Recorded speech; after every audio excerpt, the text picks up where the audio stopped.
Guys, welcome to Edufly JEE NEET. और आज के क्लास में हम लोग जेई मेंस का जो एग्जाम चल रहा है उसमें डे 1 का जो शिफ्ट 1 और शिफ्ट 2 का कुछ बेसिक क्वेश्चन है वो हम लोग डिस्कस करेंगे।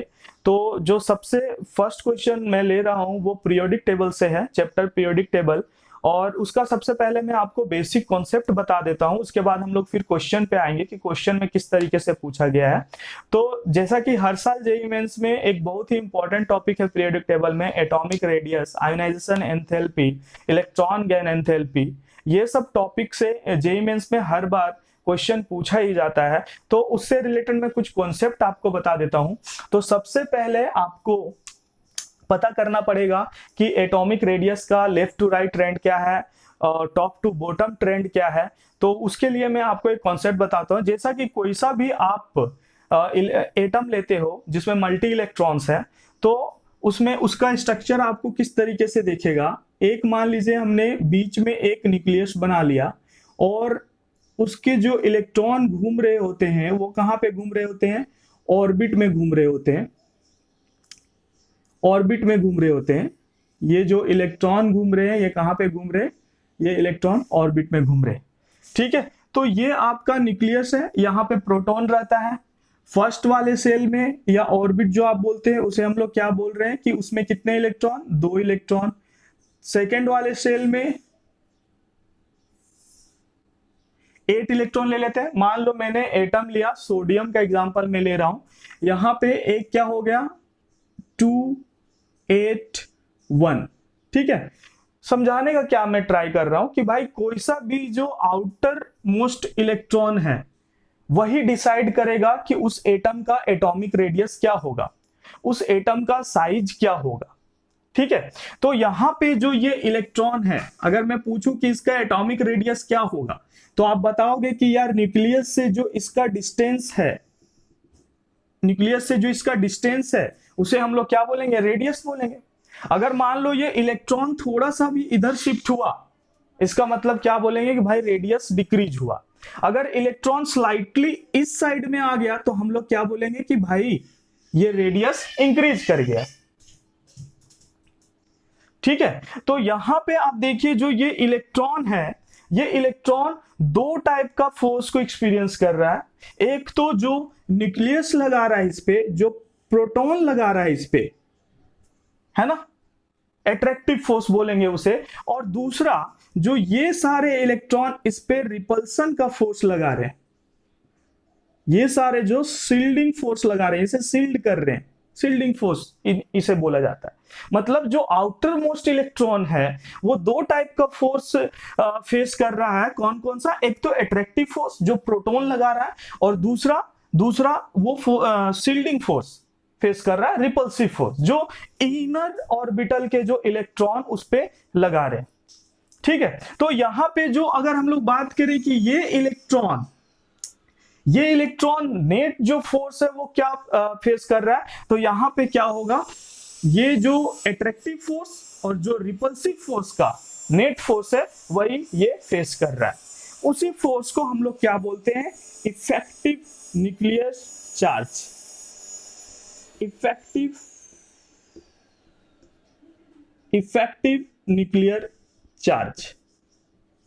Nuclear charge. तो यहां पे क्या हो जाएगा, ये इफेक्टिव न्यूक्लियर चार्ज। आप क्या बोल सकते हो कि भाई जो नेट पॉजिटिव चार्ज एक आउटर मोस्ट इलेक्ट्रॉन फेस कर रहा है उसे हम लोग क्या बोलेंगे, इफेक्टिव न्यूक्लियर चार्ज। लेकिन ये आपको पता चल गया कि सर ये जो फोर्स होगा एट्रैक्टिव जितना लगा रहा है और थोड़ा सा ये रिपल्सिव फोर्स जो इसे लग रहा होगा, ये दोनों का जो नेट फोर्स है इसे ही हम लोग इफेक्टिव न्यूक्लियर चार्ज बोलेंगे। ठीक है, अब अगर फ्रेंड इफेक्टिव न्यूक्लियर चार्ज अगर ज्यादा हो जाता है तो ये इलेक्ट्रॉन थोड़ा स्लाइटली इधर आएगा, है ना, थोड़ा सा इधर आएगा। मतलब क्या हुआ, ये इलेक्ट्रॉन स्लाइट इधर आएगा तो क्या होगा, उससे उसका एटॉमिक रेडियस क्या हो जाएगा, डिक्रीज हो जाएगा। ठीक है, अब हम लोग चलते हैं लेफ्ट टू राइट। अगर हम लोग left to right periodic table में जाएं, लेफ्ट टू राइट अगर पीरियोडिक टेबल में जाएं तो क्या होता है, एट्रैक्टिव फोर्स भी बढ़ता है,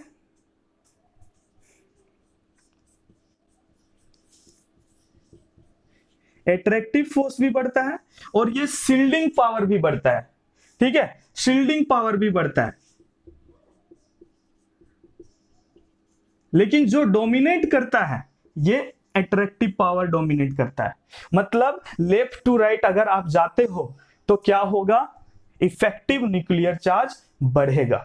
बस ये आप ध्यान में समझ लो कि इफेक्टिव न्यूक्लियर चार्ज जो है, इफेक्टिव न्यूक्लियर चार्ज जो है वो इधर जाने पे, लेफ्ट टू राइट जाने पे क्या होगा, इंक्रीज करेगा। ठीक है, ये बस आपको बात समझना है। अब देखिए इसी में एक होता है एटॉमिक रेडियस के बारे में डिस्कस कर लिया। मतलब अगर लेफ्ट टू राइट अगर आप जाओगे तो क्या होगा, एटॉमिक रेडियस कम होगा, है ना। लेफ्ट टू राइट जाने पे इफेक्टिव न्यूक्लियर चार्ज जब मेरा बढ़ रहा है तो एटॉमिक रेडियस क्या होगा, कम होगा, फोर्स ज्यादा लगेगा। लास्ट वाले में अगर लेफ्ट टू राइट जाते हैं तो वहां पे क्या हो जाएगा, एटॉमिक रेडियस कम हो जाएगा। दूसरा आयोनाइजेशन एंथैल्पी। आयोनाइजेशन एंथैल्पी क्या बोलता है, आयोनाइजेशन एंथैल्पी बोलता है कि भाई जो मिनिमम एनर्जी लगेगा किसी भी आउटर मोस्ट इलेक्ट्रॉन को निकालने में, इस इलेक्ट्रॉन को निकालने में जो मिनिमम एनर्जी लगेगा किसी भी आइसोलेटेड गैसियस एटम से, उसे आप बोलोगे आयोनाइजेशन एनर्जी। अब यहां पे अगर हम लोग देख लें कि ये जो नेट इफेक्टिव फोर्स हम लोग बढ़ा दें, जो इफेक्टिव न्यूक्लियर चार्ज जो मैं बोल रहा हूं अगर वो बढ़ा दें तो किसी भी इलेक्ट्रॉन को निकालने में, इलेक्ट्रॉन निकालने में क्या हो जाएगा, ज्यादा एनर्जी लगेगा। अगर उसका इफेक्टिव न्यूक्लियर चार्ज बढ़ाओगे तो ज्यादा एनर्जी लगेगा। समझिए बात को। तो अगर आप लेफ्ट टू राइट जा रहे हो तो आपको पता चल गया कि भाई इफेक्टिव न्यूक्लियर चार्ज बढ़ रहा है, तो इसीलिए क्या हो रहा था, इसका एटॉमिक रेडियस कम हो जा रहा था लेफ्ट टू राइट जाने पे। इसी के बाद हम लोग आए दूसरा टॉपिक लेके, आयोनाइजेशन एनर्जी। आयोनाइजेशन एनर्जी बोला गया, सिंपल वर्ड में मीनिंग मैं समझा रहा हूं कि भाई जो आउटर मोस्ट इलेक्ट्रॉन है उसको निकालने के लिए जो मिनिमम एनर्जी रिक्वायर्ड होती है, वैलेंस इलेक्ट्रॉन को निकालने के लिए जो मिनिमम एनर्जी रिक्वायर्ड होती है उसे हम लोग आयोनाइजेशन एनर्जी बोलते हैं। तो क्या होगा, जब लेफ्ट टू राइट जा रहे हैं तो इफेक्टिव न्यूक्लियर चार्ज बढ़ रहा है तो आयोनाइजेशन एनर्जी क्या होगा, बढ़ेगा। ठीक है, इसके बाद आता है इलेक्ट्रॉन एफिनिटी या electron gain enthalpy. Second third term ले रहा हूं मैं। इलेक्ट्रॉन गेन एंथैल्पी क्या होता है, it is the energy released when one electron is added to a isolated gaseous atom. अगर आप किसी भी एटम में एक इलेक्ट्रॉन को ऐड करोगे तो वहां से एनर्जी रिलीज हो सकता है या हमें एनर्जी देना भी पड़ सकता है, ये डेफिनेशन में एडअप हो जाएगा। तो किसी भी एटम में अगर आप एक इलेक्ट्रॉन को ऐड कर रहे हो और वहां पे आसानी से ऐड हो गया, मतलब वो स्टेबल है, वो इलेक्ट्रॉन को ले रहा है, इसका मतलब क्या है भाई कि वो स्टेबल हो जाएगा वो सिस्टम। समझना बात को। हम लोग जब लेफ्ट टू राइट जा रहे थे तो साइज क्या हो रहा था, थोड़ा थोड़ा क्या हो रहा था, कम होता जा रहा था, डिक्रीज हो रहा था। इफेक्टिव न्यूक्लियर चार्ज क्या हो रहा था, इंक्रीज हो रहा था। अब किसी इलेक्ट्रॉन को इसके पास रखे, किसी इलेक्ट्रॉन को इसके पास रखे, किसी इलेक्ट्रॉन को इसके पास और किसी इलेक्ट्रॉन को इसके पास, कहां पे आसानी से ऐड होगा, जिसमें सबसे ज्यादा इफेक्टिव न्यूक्लियर चार्ज होगा वहां पे। तो वहां पे एनर्जी क्या होगा, ज्यादा रिलीज होगा, है ना, वो इजीली इलेक्ट्रॉन को ऐड कर लेगा अपने आप में। तो इलेक्ट्रॉन गेन एंथैल्पी क्या होगा, लेफ्ट टू राइट जाने पे इंक्रीज होगा। सब किसका कमाल है, इफेक्टिव न्यूक्लियर चार्ज का। ठीक है, इसके बाद एक लास्ट टॉपिक मैं ले लेता हूं, इसमें से लास्ट टर्म जो है वो है इलेक्ट्रोनेगेटिविटी। इलेक्ट्रोनेगेटिविटी क्या बोलता है, इलेक्ट्रोनेगेटिविटी का डेफिनेशन मैंने पहले भी बताया है, it is the tendency to attract shared pair of electron. जो भी एक एक इलेक्ट्रॉन रखा हुआ है उसको अपने तरफ खींचने का जो टेंडेंसी है उसे क्या बोल रहे हैं, इलेक्ट्रोनेगेटिविटी बोल रहे हैं। तो भाई ये यहां पे न्यूक्लियस किसके पास सबसे क्लोज है, किसी भी इलेक्ट्रॉन का जिसका साइज छोटा है। तो इफेक्टिव न्यूक्लियर चार्ज जहां बढ़ेगा वहां इलेक्ट्रोनेगेटिविटी भी क्या होगा, बढ़ जाएगा। तो क्या हो गया, लेफ्ट टू राइट जाने पे बस आपको एक चीज समझना था कि क्या हो रहा था, इफेक्टिव न्यूक्लियर चार्ज इंक्रीज कर रहा था। लेफ्ट टू राइट जाने पे क्या होगा, एटॉमिक रेडियस डिक्रीज होगा। लेफ्ट टू राइट जाने पे क्या होगा, आयनाइजेशन एनर्जी इंक्रीज होगा। लेफ्ट टू राइट जाने पे क्या होगा, इलेक्ट्रॉन एफिनिटी इंक्रीज होगा। और लेफ्ट टू राइट जाने पे इलेक्ट्रोनेगेटिविटी क्या होगा, इंक्रीज होगा। टॉप टू बॉटम आने पे आपको क्या दिख रहा है, साइज इंक्रीज कर रहा है।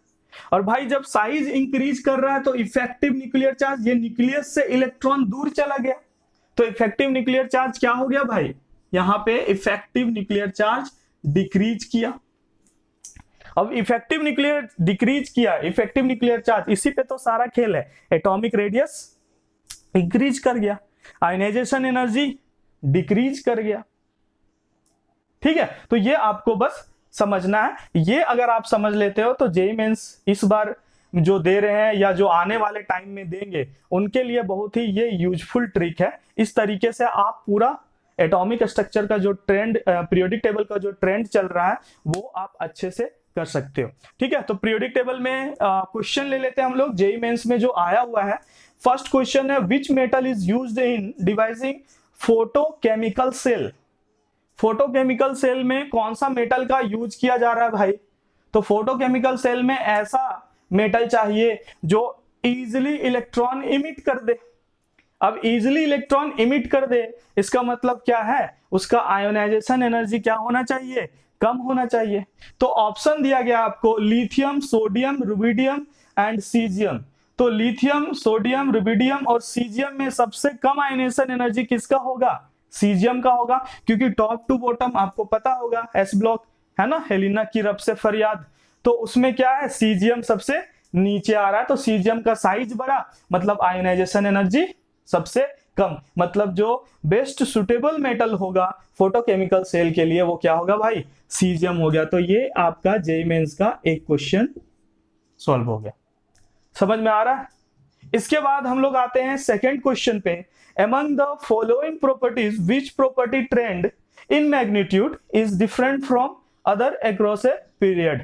है ना, आपको बोला जा रहा है कि एक पीरियड में आप जा रहे हैं लेफ्ट टू राइट, तो वो बोल रहा है कि भाई कौन सा ऐसा प्रॉपर्टी है जो डिफरेंट होगा फ्रॉम अदर, मतलब ऑप्शन दे रखा उन्होंने चार, atomic radius, electronegativity, electron gain enthalpy and ionization energy में तीन तो सेम है, एक कौन सा अलग है ऐसा पूछ रहा है। तो लेफ्ट टू राइट जा रहे थे आप, एटॉमिक रेडियस डिक्रीज कर रहा था, आयनाइजेशन एनर्जी इंक्रीज कर रहा था, इलेक्ट्रॉन गेन एंथैल्पी इंक्रीज कर रहा है, इलेक्ट्रोनेगेटिविटी इंक्रीज कर रहा है, तो कौन सा अलग है भाई, तो यहाँ पे क्या है, एटॉमिक रेडियस। मैग्नीट्यूड एक टर्म उसने यहाँ पे लिखा हुआ है, मैग्नीट्यूड इसलिए बोला जा रहा है क्योंकि ये इलेक्ट्रॉन गेन एंथैल्पी जो भी आपको बुक में मिलेगा एनसीईआरटी में वो नेगेटिव में रहेगा, तो आपको नेगेटिव देख के डरना नहीं है। वो नेगेटिव का साइन इसलिए है क्योंकि आप किसी भी इलेक्ट्रॉन को ऐड कर रहे हो, तो जब सिस्टम इजीली उस इलेक्ट्रॉन को गेन कर रहा है तो वो अपने आप को स्टेबल बना रहा है, और जब कोई सा भी सिस्टम स्टेबल बनता है तो उसका एनर्जी क्या होता है, हायर एनर्जी से वो लोअर एनर्जी में जाता है, मतलब एनर्जी रिलीज करता है। ठीक है, तो ये था पीरियोडिक टेबल का दो क्वेश्चन जो कि बहुत ही इजी क्वेश्चन था फ्रेंड्स। देन फ्रेंड मैं नेक्स्ट क्वेश्चन ले रहा हूं, जो नेक्स्ट क्वेश्चन है वो सरफेस केमिस्ट्री से है, और सरफेस केमिस्ट्री से भी सेकेंड शिफ्ट में भी क्वेश्चन आया है, फर्स्ट शिफ्ट 1 का मैं क्वेश्चन ले रहा हूं। ये जो क्वेश्चन है फ्रेंडली एडजॉर्प्शन आइसोथर्म से रिलेटेड है, और ये बहुत ही इंपॉर्टेंट, बहुत ही चहेता क्वेश्चन है जेईई मेंस का। जब मैं दे रहा था उस समय भी आया और उसके बाद से लगातार ये क्वेश्चन आया है। तो फ्रेंडली एडजॉर्प्शन आइसोथर्म में क्या होता है फ्रेंड, जो amount of gases particle adsorb होता है इन पार्टिकुलर एडजॉर्बेंट, वो क्या होता है, डायरेक्टली प्रोपोर्शनल टू प्रेशर होता है, directly proportional to pressure.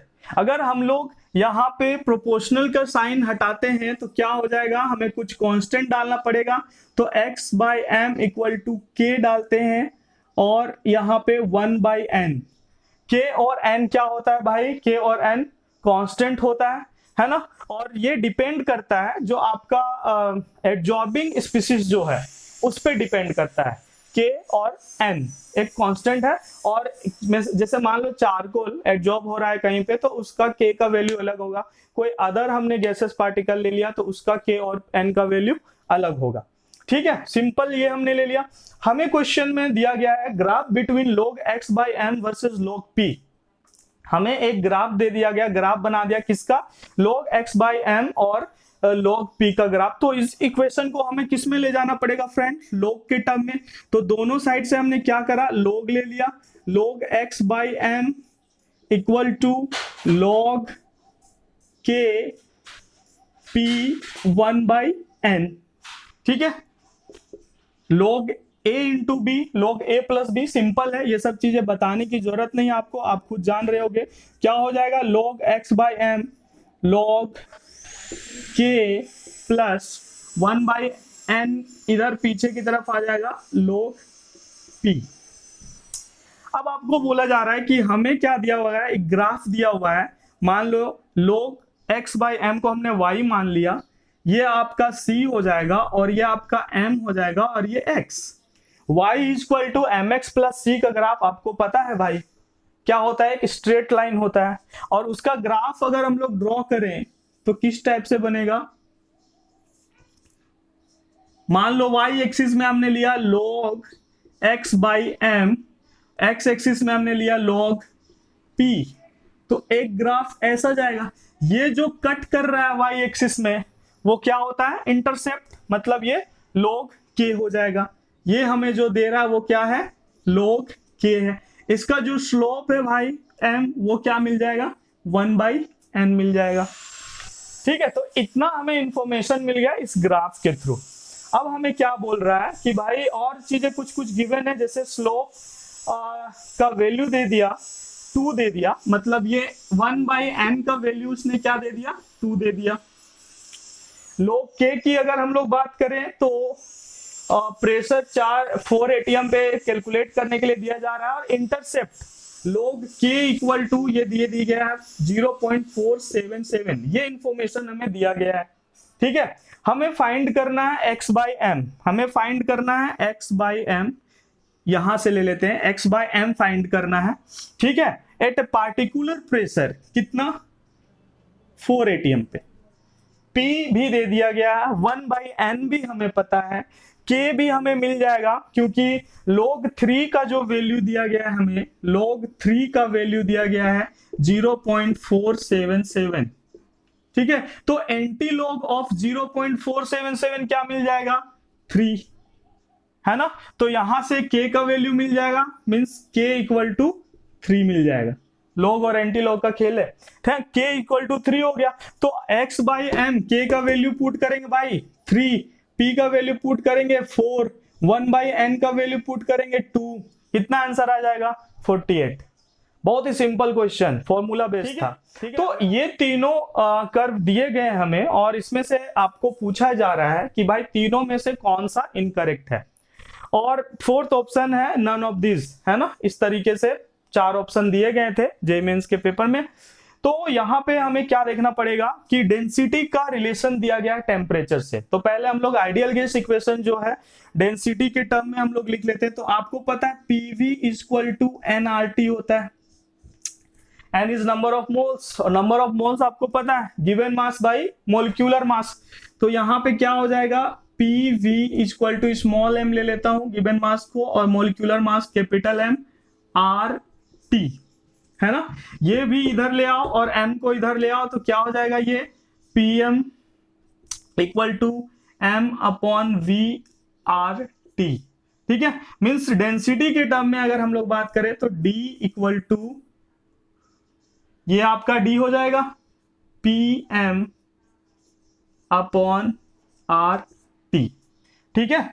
Temperature के टर्म में हमें डेंसिटी का रिलेशन दिखाना है, तो डेंसिटी क्या आ रहा है, उस रिलेशन से inversely proportional to temperature. Second वाले ग्राफ में हम लोग देखते हैं d और 1 बाई टी के बीच में ग्राफ लिया गया है। तो यहां पे क्या होगा, d is directly proportional to 1 by T, y is directly proportional to x का जो ग्राफ होता है स्ट्रेट लाइन का आता है। d और t का जो ग्राफ है तो वो तो इस टाइप का ग्राफ मिलेगा, स्ट्रेट लाइन नहीं मिलेगा। तो ये जो थर्ड वाला ग्राफ था ये क्या है, इनकरेक्ट है। देन फ्रेंड नेक्स्ट जो क्वेश्चन है वो ऑर्गेनिक केमिस्ट्री से रिलेटेड है, और उसमें से आपको एक क्वेश्चन है, उसमें जो दिया गया है वो 5 मेंबर रिंग है। 5 मेंबर रिंग आपको दिया गया है, और मिथाइल ग्रुप यहाँ पे अटैच किया गया है, और एक साइड में एल्कीन सिस्टम लगाया गया है, CH2 डबल बॉन्ड CH2। ठीक है, उसमें क्या ऐड किया गया है, हाइड्रोनियम, H प्लस के प्रेजेंस में वाटर दिया गया है और यहाँ पे हीटिंग किया गया। ठीक है, तो जैसे H3O प्लस आपको दिया गया है, हाइड्रोनियम दिया गया है, मतलब यहाँ पे आपको क्या मिलने वाला है, यहाँ पे होने वाला है इलेक्ट्रोफिलिक। तो हाइड्रोनियम आयन यहाँ पे दिया गया है, तो इस वाले एग्जाम्पल में क्या होगा, एल्कीन के पास कभी भी आप इलेक्ट्रोफाइल और न्यूक्लियोफाइल लेके जाते हो तो क्या आपको करना होता है, वहां पे आपको मार्कोनिकॉफ रूल फॉलो करना होता है। और मार्कोनिकॉफ रूल बेसिक क्या है, अगर हम लोग देखें तो ये क्या होगा, इधर शिफ्ट होगा और वो तुरंत अटैक करेगा H प्लस पे, तो यहाँ पे क्या आ जाएगा, पॉजिटिव आ जाएगा। ठीक है, ये जैसे ही शिफ्ट हुआ, शिफ्टिंग है, इसका मैकेनिज्म मैं डिटेल में पढ़ाऊंगा, लेकिन कभी भी डबल बॉन्ड के साथ अगर आप इलेक्ट्रोफाइल न्यूक्लियोफाइल का कॉम्बिनेशन लेके आते हो तो वहां पे शिफ्टिंग ऑफ डबल बॉन्ड होता है, वही अटैक मारता है इलेक्ट्रोफाइल पे, और एक साइड में क्या बन जाता है, कार्बोकेटायन बन जाता है। और कार्बोकेटायन हमें ऐसा बनाना होता है कि वो हाईली स्टेबल हो। हम लोग इधर शिफ्ट ना करा के इधर शिफ्ट इसीलिए करवा रहे हैं क्योंकि अगर इधर शिफ्ट कराएंगे तो यहाँ पे 2 डिग्री कार्बोकेटायन बनेगा, इधर शिफ्ट कराते तो यहाँ पे 1 डिग्री कार्बोकेटायन बनता। ठीक है, प्रॉपर मैकेनिज्म है। ऐसे लोग याद कर लेते हैं मार्कोनिकॉफ में कि डायरेक्टली भाई डबल बॉन्ड वाले में जहां पे हाइड्रोजन ज्यादा है वहां पे इलेक्ट्रोफाइल को लगा दो, जहां कम है वहां न्यूक्लियोफाइल, तो वो क्वेश्चन ये गलत कर बैठते हैं। समझ में आ रहा है? तो यहाँ पे कार्बोकेटायन बना। अब कार्बोकेटायन बनने के बाद कार्बोकेटायन का टेंडेंसी होता है कि अपने आप को वो रीअरेंज करे, मीन्स अपने आप को स्टेबलाइज करे, या कोई सा भी 5 मेंबर रिंग है, 5 मेंबर रिंग है, वो 6 मेंबर रिंग में जाना पसंद करेगा। उसका रीजन ये है भाई कि 5 मेंबर रिंग में अगर एंगल स्ट्रेन देखे और 6 मेंबर में देखे तो एंगल स्ट्रेन के कारण क्या होता है, अपने आप को स्टेबलाइज करना चाहता है। 5 मेंबर रिंग आपका 6 मेंबर रिंग में जाना चाहता है। 6 मेंबर का और भी रीजन है, आइसोमर्स वो बनाता है, चेयर फॉर्म बनाता है, बोट फॉर्म बनाता है। अगर स्टेबिलिटी की बात करें हम लोग तो कोई सा भी 5 मेंबर रिंग जो होता है वो लेस स्टेबल होता है in comparison to 6 member ring. तो 6 मेंबर रिंग में ये जाना चाहेगा। तो 6 मेंबर रिंग में किस तरीके से ये जाता है, यहां से हम लोग नंबरिंग कर देते हैं 1 2 3 4 5 6। ठीक है, ये क्या होगा, यहां जो 2 इलेक्ट्रॉन है, ये दोनों इलेक्ट्रॉन टूटते हैं और वो क्या करते हैं, अटैक करते हैं इस पे। इसी को बोलते हैं आप रीअरेंजमेंट ऑफ रिंग सिस्टम आप बोल सकते हो। ठीक है, कार्बोकेटायन भी अपने आप को रीअरेंज करता है। तो यहाँ पे देखिए कि ये जो इलेक्ट्रॉन थे उसने अटैक किया इस पे, तो यहाँ पे क्या आ जाएगा, यहाँ पे पॉजिटिव चार्ज आ जाएगा। ध्यान से समझना, ये जो इलेक्ट्रॉन था, जब इसने ये इलेक्ट्रॉन दोनों ने इस पे अटैक किया तो यहाँ पे क्या आ जाएगा, पॉजिटिव चार्ज आ जाएगा। तो दूसरे पोजीशन पे पॉजिटिव चार्ज आएगा। मतलब आप 6 मेंबर रिंग लगा दोगे, बना दोगे, 6 मेंबर रिंग आपने बनाया और उसके बाद आप जब नंबरिंग कर रहे हो तो इसे आप 1 बोल दो, इसे आप 2 3 4 5 6। दूसरे नंबर पे क्या लगा हुआ है, मिथाइल ग्रुप लगा हुआ है, तो आपने क्या करा, दूसरे नंबर पे मिथाइल ग्रुप लगा दिया। और दूसरे नंबर पे ही क्या आ रहा है, दूसरे नंबर पे क्या आ रहा है, पॉजिटिव चार्ज आ रहा है, तो आपने क्या किया, दूसरे नंबर पे पॉजिटिव चार्ज लगा दिया।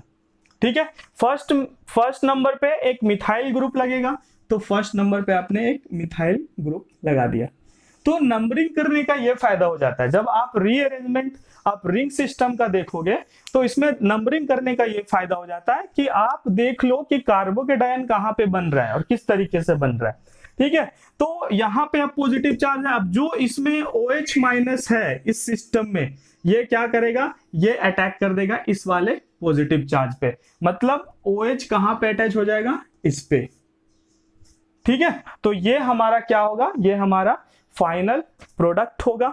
और इस तरीके से हम लोग कोई सा भी क्वेश्चन, मैं डिटेल में जब मैकेनिज्म समझाऊंगा तो बहुत अच्छे तरीके से ये वाला टॉपिक कवर करेंगे, लेकिन अभी समझने के लिए इतना ही कि कोई सा भी डबल बॉन्ड सिस्टम होता है, इलेक्ट्रोफाइल और न्यूक्लियोफाइल के कॉम्बिनेशन में आप अटैक करवाते हो तो कार्बोकेटायन बनता है। वो कार्बोकेटायन आपका रीअरेंजमेंट में जा सकता है। कोई 4 मेंबर रिंग है, 5 मेंबर रिंग में जा सकता है। 5 मेंबर रिंग है वो 6 मेंबर रिंग में जा सकता है। क्यों जाता है? स्टेबिलिटी गेन करने के लिए। देन फ्रेंड नेक्स्ट क्वेश्चन जो है, नेक्स्ट क्वेश्चन भी हम लोग ऑर्गेनिक केमिस्ट्री का ले रहे हैं। इसमें क्वेश्चन में पूछा गया most reactive with HCN out of the following. 4 option आपको दिए गए हैं, ठीक है। एल्डिहाइड से रिलेटेड ये क्वेश्चन है। इसमें 4 ऑप्शन दिए गए हैं आपको। एक रिंग सिस्टम बेंजीन रिंग है और यहाँ पे CH डबल बॉन्ड O और ऑर्थो पोजीशन पे NO2 ग्रुप लगा हुआ है। ऑर्थो पोजीशन पे NO2 ग्रुप लगा हुआ है। दूसरा जो है वो बेंजल्डिहाइड ही है। बेंजल्डिहाइड हमने ले लिया और इसी में क्या है, मेटा पोजीशन पे OCH3 ग्रुप, मिथॉक्सी ग्रुप लगा हुआ है। तीसरा ऑप्शन भी हम लोग ले लेते हैं।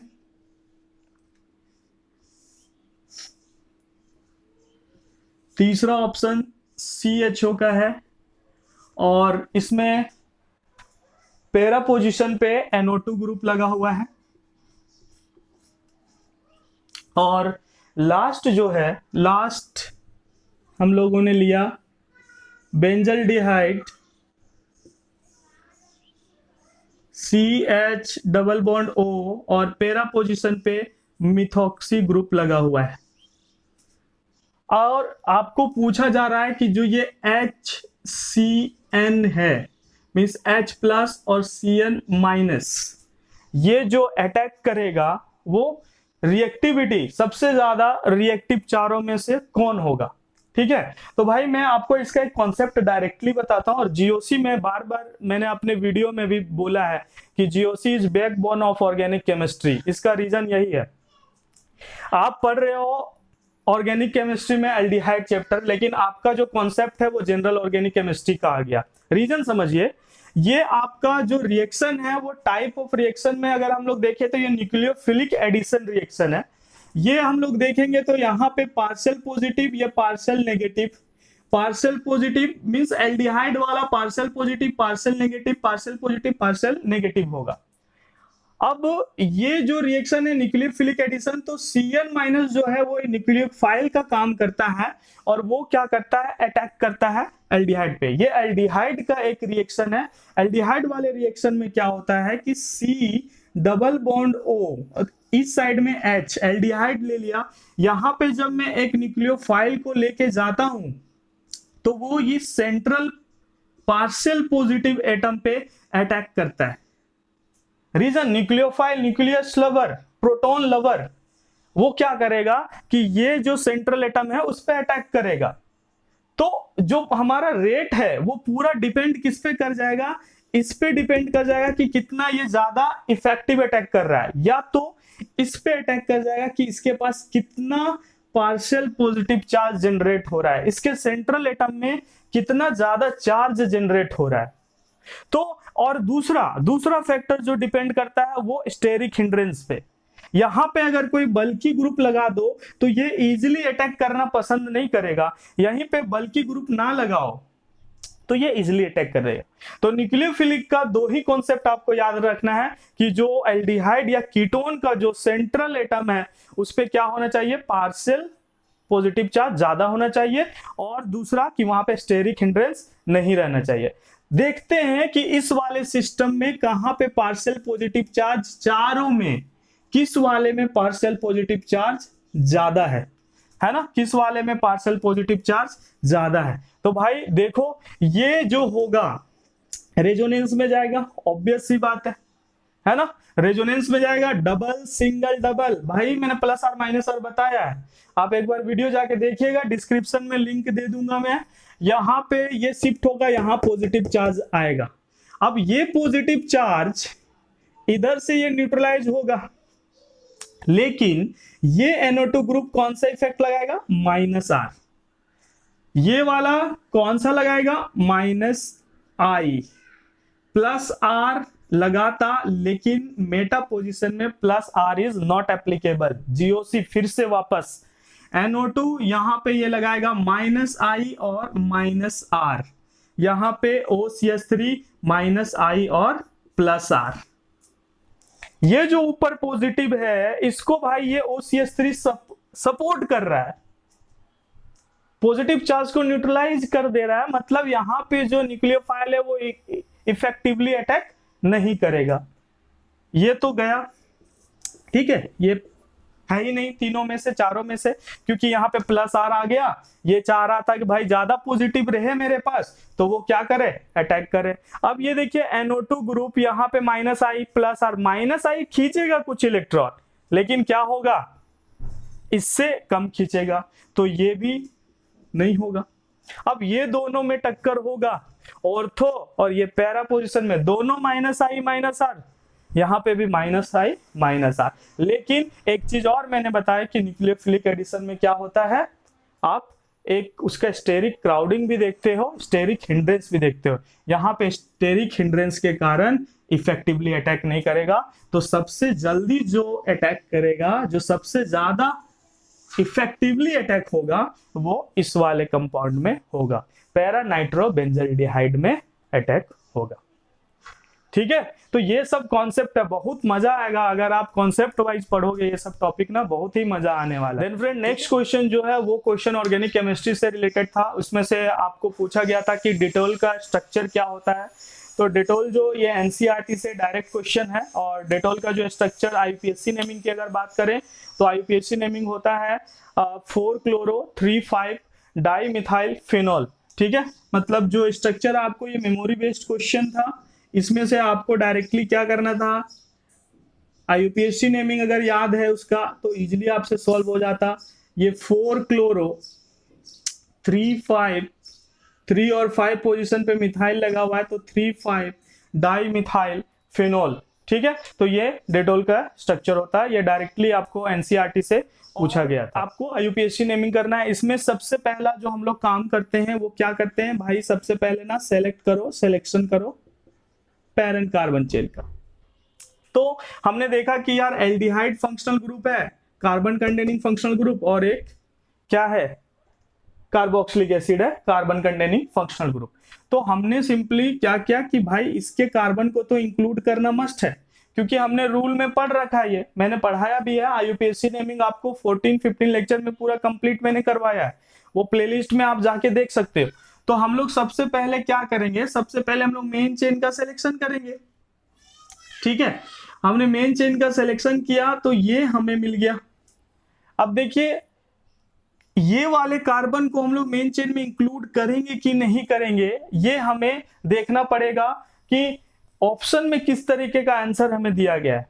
मान लो रूल तो यही बोलता है कि अगर कार्बन कंटेनिंग फंक्शनल ग्रुप है और उसका प्रीफिक्स लिखा हुआ है, जैसे एल्डिहाइड जब इंक्लूड होता है तो उसका जो प्रीफिक्स होता है वो क्या होता है, ऑक्सो होता है।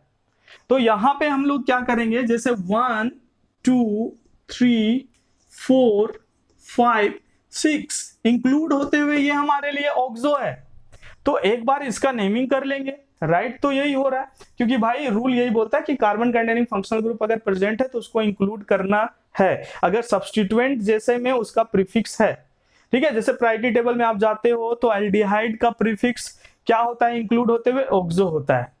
ईस्टर इंक्लूड होते हुए प्रीफिक्स नहीं बन सकता, एसिड हैलाइड इंक्लूड होते हुए प्रीफिक्स नहीं बन सकता। यहाँ पे आपको प्रीफिक्स दे रहा है, इंक्लूड होते हुए क्या बोल रहा है, प्रीफिक्स है। तो इसके बाद हम लोग नंबरिंग कर लिए। नंबरिंग में भी सिंपल हमने क्या किया, भी जो कार्बन कंटेनिंग फंक्शनल ग्रुप है उसको नंबर 1 दो। फंक्शनल ग्रुप हमारे लिए क्या है, कार्बोक्सिलिक। उसके बाद हम लोग क्या आते हैं हम लोग फॉर्मूला पे, और फॉर्मूला क्या बोलता है, फॉर्मूला बोलता है भाई सब्स्टिट्यूएंट विथ लोकेंट लिख दो। जितने सब्स्टिट्यूएंट हमारे पास, ऑक्सो सब्स्टिट्यूएंट है, हमारे पास मिथाइल सब्स्टिट्यूएंट है, इधर मिथाइल सब्स्टिट्यूएंट है ना। तो क्या करते हैं, सबसे पहले सब्स्टिट्यूएंट लिखते हैं। तो M और O में सबसे पहले कौन आता है, M आता है भाई। तो इसमें क्या कर देंगे हम लोग, 2, 5 क्या हो जाएगा, 2,5 di methyl, D tie try tetra, ये सबको हम लोग नॉमेनक्लेचर में इसमें कंसीडर नहीं करते हैं, अल्फाबेटिकल में कंसीडर नहीं करते हैं। तो 2,5 डाई मिथाइल, और उसके बाद क्या हो जाएगा, 6 ऑक्सो, 6 ऑक्सो हो जाएगा। उसके बाद क्या होगा, ये हमारा सब्स्टिट्यूएंट लिख दिया। उसके बाद क्या करना था, इसके बाद हमारा चेक करना होता है फॉर्मूले में कि हमारा मेन चेन जो है वो क्या है, ओपन है या क्लोज्ड है। तो ओपन चेन है तो कुछ भी यूज नहीं करेंगे। उसके बाद वर्ड रूट कितने कार्बन, हेक्स, 6 के लिए क्या हो जाएगा हेक्स, और डबल बॉन्ड आ रहे हैं तो 3 इन और 1 ओइक एसिड। ये होना चाहिए था करेक्ट आंसर इसका UPSC naming 2,5 dimethyl 6 oxo hex 3 इन 1 ओइक एसिड। लेकिन इस टाइप का कोई सा भी ऑप्शन नहीं दिया हुआ था। तो ऑप्शन नहीं दिया हुआ था तो आप क्या करोगे, उसे इंक्लूड ना करके आप इधर लेके आओगे।